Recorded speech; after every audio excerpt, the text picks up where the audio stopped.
Welcome to Herbally Yours, an adventure into the world of natural medicine. Here is your host, Dr. Ellen Kamai, the natural nurse who will help you take the leap to ultimate wellness. Greetings, and thank you so much for joining me, Ellen Kamai, the natural nurse, for another edition of Herbally Yours, right here on the voice of Nassau Community College, 90.3 WHPC.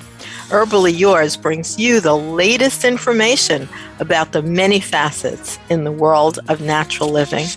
Today, I am so happy to bring on board as our guest, Dr. Alena Butkevica, and she is a facial surgeon and has a long history of experience of oromaxillofacial surgery, which enabled her to develop a deep understanding of human physiology. Dr. Alena is a relentless researcher and an expert in pursuing the newest medical findings.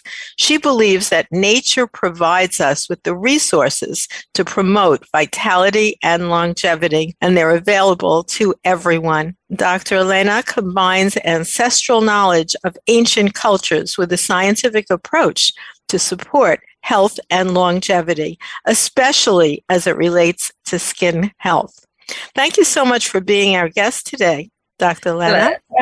Thanks for such a lovely introduction. Thank you so much. Really appreciate it. Now, tell me exactly how to say your last name, because I'm not sure I got it right. So I am Alena Butkevica.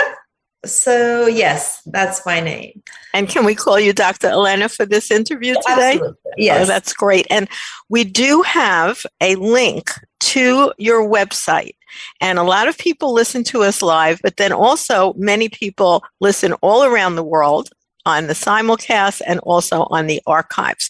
So we have a link there where people can find out. It's a beautiful website with lots of information. Thank you. And it's called abbio.io.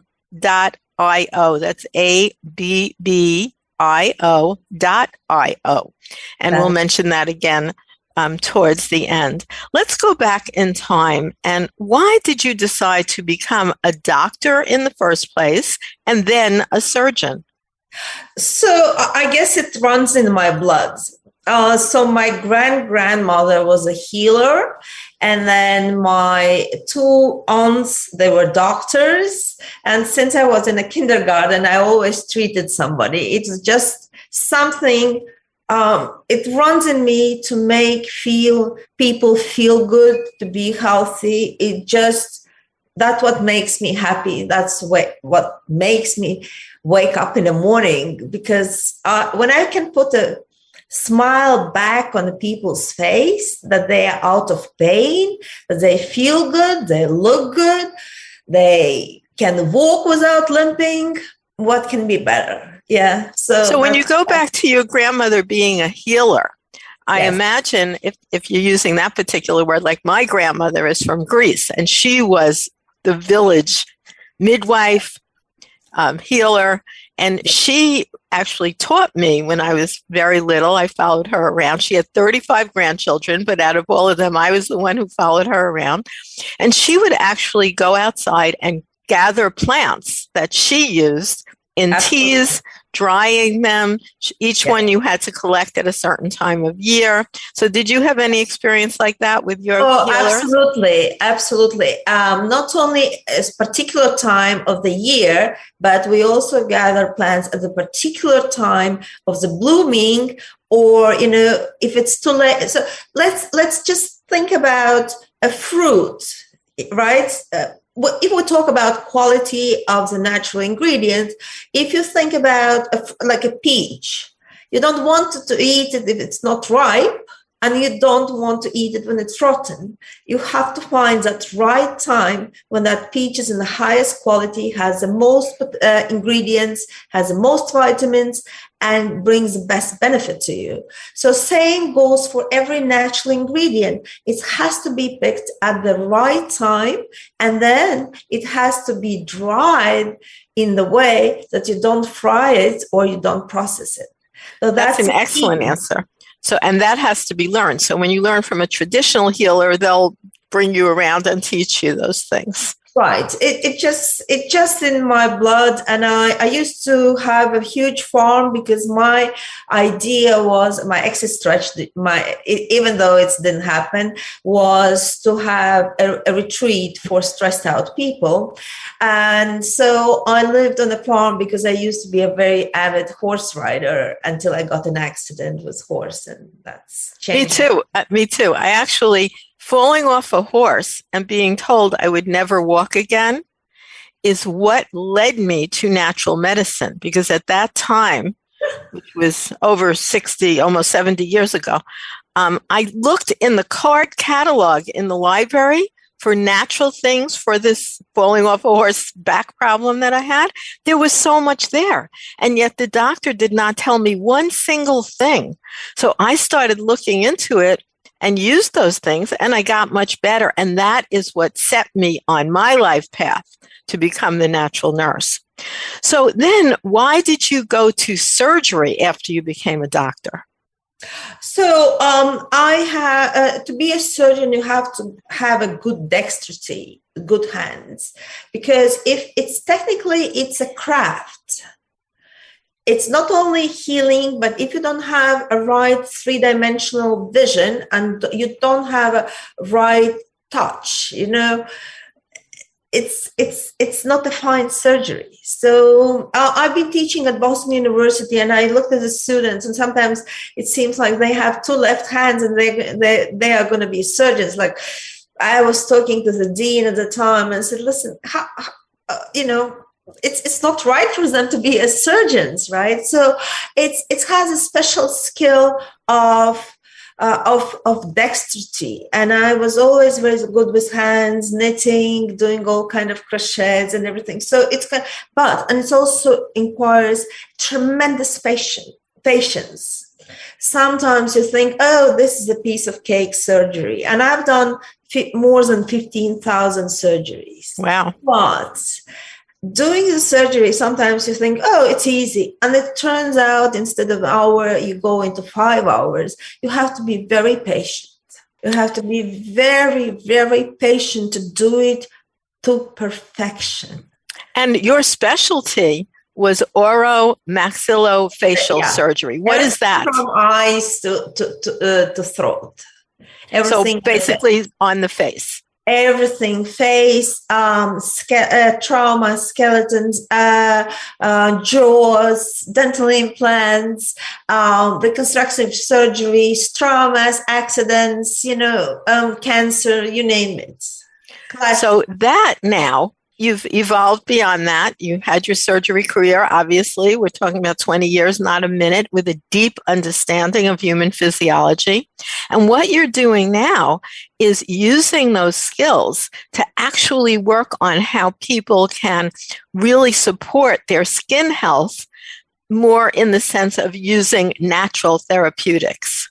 Let me step back a little bit. So the one thing about surgery and the one thing about humans as per se is that as good surgeons as we are, at the end of every surgery, we are clothing the wound and putting stitches on, and then praying for nature, for a body to heal and to accept our changes. So humans have a natural ability to heal.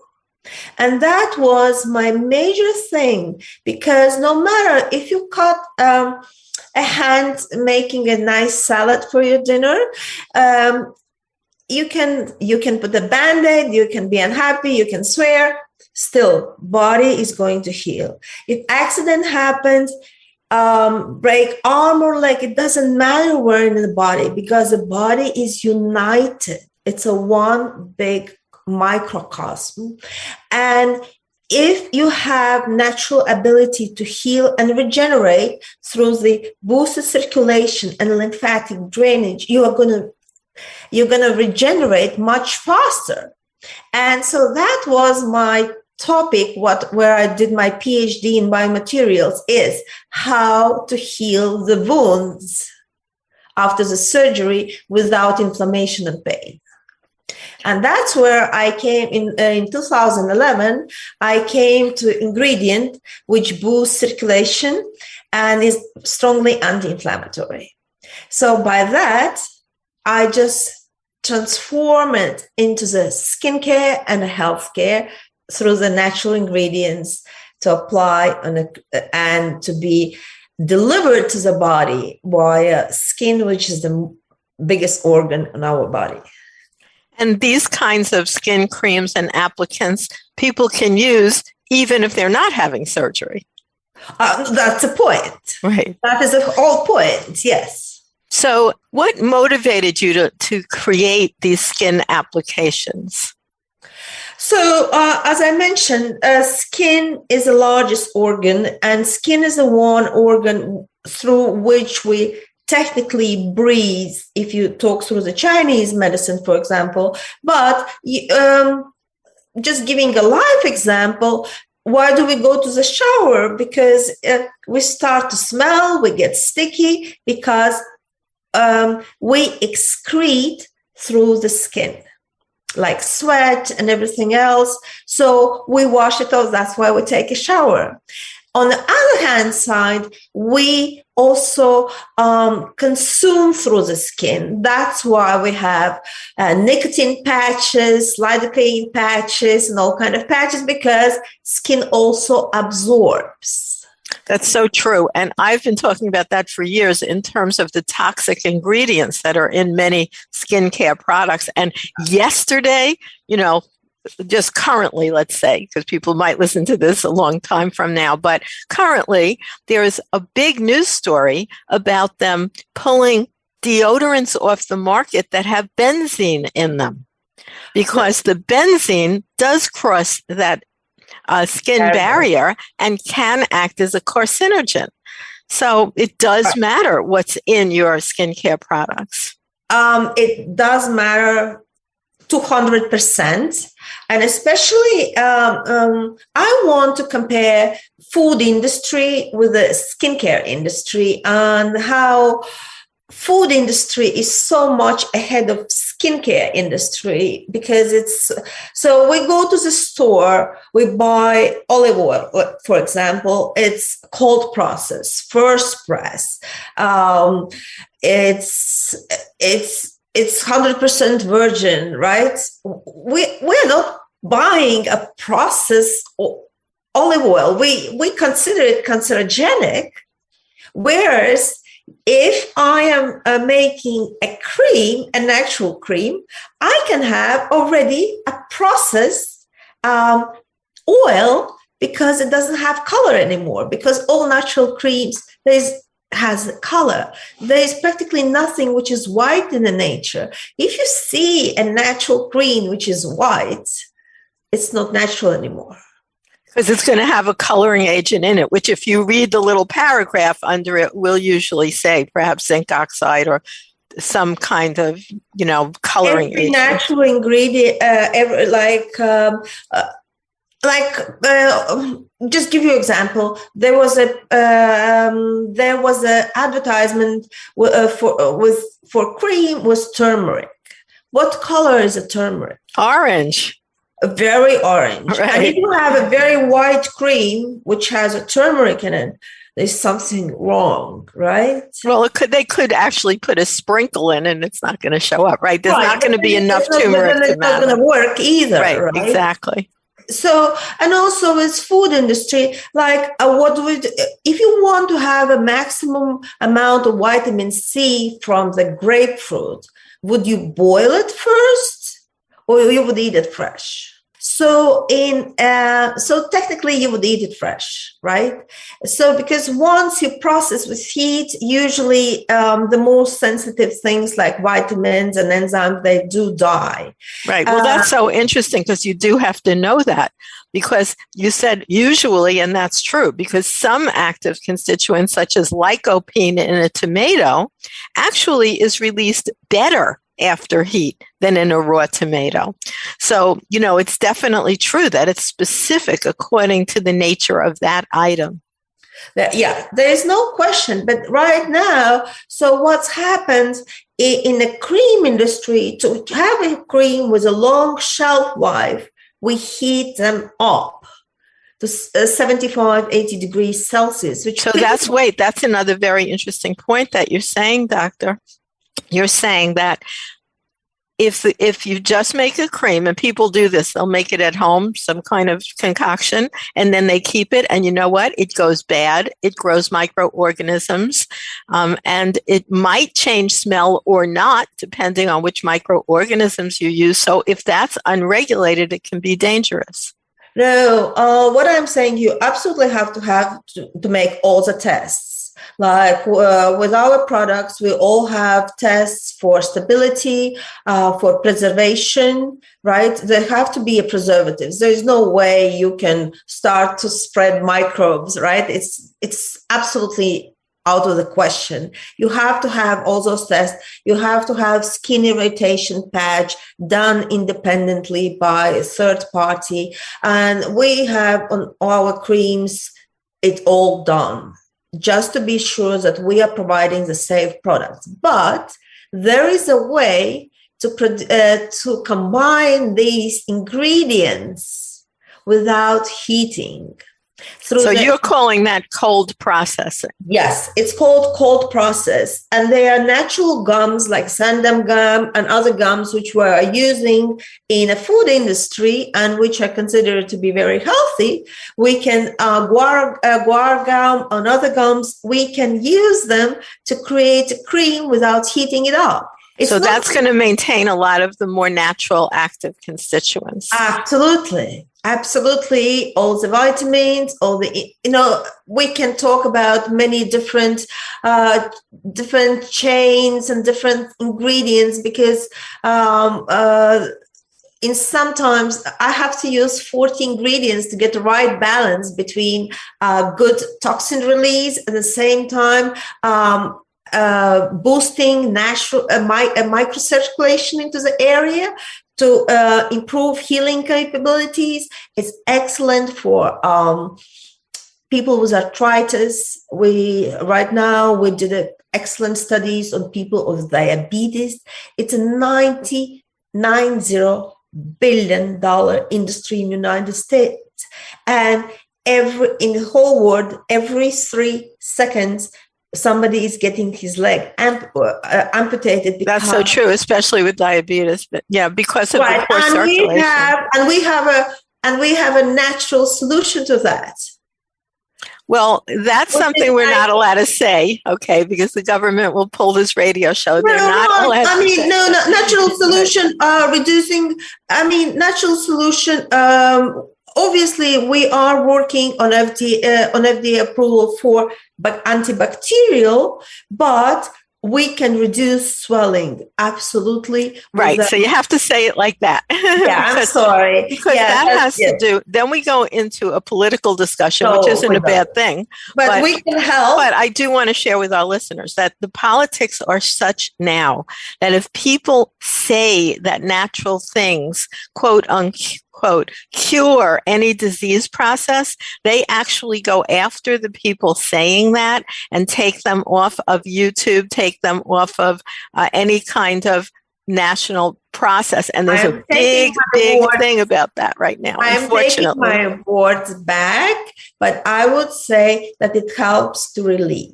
Right. And you can talk about it supports circulation, which would be so useful in various situations, such as in arthritis where there's poor circulation, diabetes where there's poor circulation, which leads to horrendous negative effects, such as amputation. So, they just want you to not say that the natural thing helped it. I don't know why. I do know why. And I do know why. Another lesson to learn, because sometimes, I'm not politically correct, I guess. Right. Exactly. It's ridiculous. I agree with you, but nonetheless, so we want to keep it clean. So tell me about the cold processing and what are some of the specific ingredients that you might consider using in the therapeutic creams and salves that you're putting together? So the one I really love is a horse chestnut. Okay. Horse chestnut extract is excellent lymph drainage. It's excellent. Let's say you want to get rid of the circles or bags or swelling on the face, right? Especially in the mornings, fantastic. Same goes if lymphatic drainage. One of the problems with inflammation is swelling, and swelling pushes on the bones, on the soft tissues, and causes pain. Plus, swelling is like a swamp because natural circulation has to go 50% in, 50% out, right? That's a healthy state. So we have to take that swelling out of the area of inflammation so it doesn't press, and body can naturally increase blood circulation, bring oxygen, bring all the nutrition into that place, and start natural regeneration.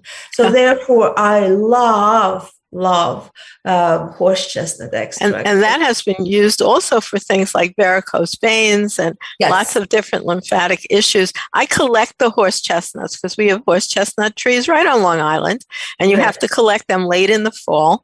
And they're a beautiful, beautiful thing. Like it's a chestnut color.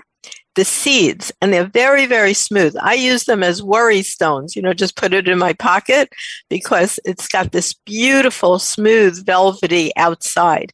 Now, I'm sure, when you're processing them into products that you offer, and people can find them at Abbio, ABBIO.io, beautifully laid out and described. How would you use something like horse chestnut? You're not going and collecting it, so would you be using a powder or an extract or something that you add to the cream? They usually, this is the thing, we don't use process things because once, it's a radio show, so I can't show the examples, the difference between natural ingredients and processed ingredients. So that would be much easier to describe, but all our ingredients come from Europe, from Switzerland, from France, and from Italy. And I'll tell you why, because Europe is very, very much more advanced in natural products. Absolutely true. And they also have that ancestral knowledge of how to collect and how to preserve and how to deliver the ingredient at its highest capacity to bring benefits. Because if you over dry or you take it, you pick it up, plant off at the wrong time and it's already wilted, there's nothing left. You can put it on the labels that you have it, but there is no effect. Right. Something like horse chestnut, if you pick it way earlier in the year, it would still be a horse chestnut. It's just not ready to use. It's just not going to be raw. It's not going to be ready, right? It's like eating strawberry in a form of flour. It's still going to be a strawberry, but it's not really, you don't get the flour to eat. So you find that the European ingredients, and also, of course, you're from there, so you have a lot of connections to places of where to get the actual best one. I visited the factories which I'm sourcing from, and they have a lab where they look for orange bloom, petals, or other things. They have special spectroscopy where they detect how much of the active ingredient is there. And if it's not, they have such a high standard for it.